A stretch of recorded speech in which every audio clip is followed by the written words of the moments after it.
Powell River.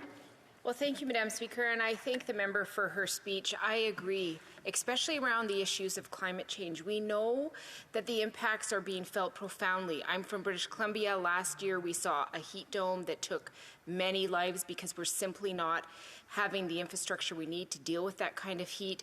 We saw extreme flooding, forest fires, and lost whole communities. Farmers lost everything. We know the impacts of climate change are real, but they're also extremely expensive.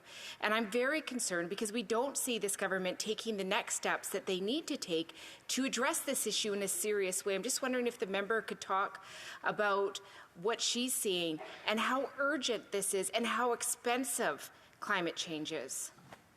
The Honourable Member for Terrebonne. I'd like to thank my honourable colleague for her question.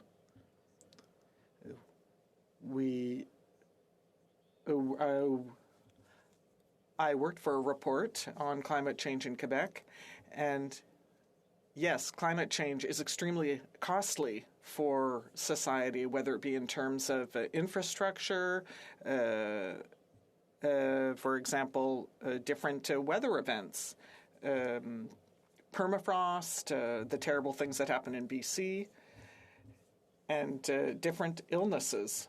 So obviously, climate change is costing us, and the government doesn't see this, likely because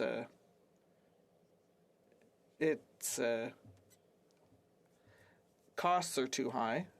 But the government should realize that climate change is costing us a great deal, and it should tackle it now. Thank you, Madam Speaker.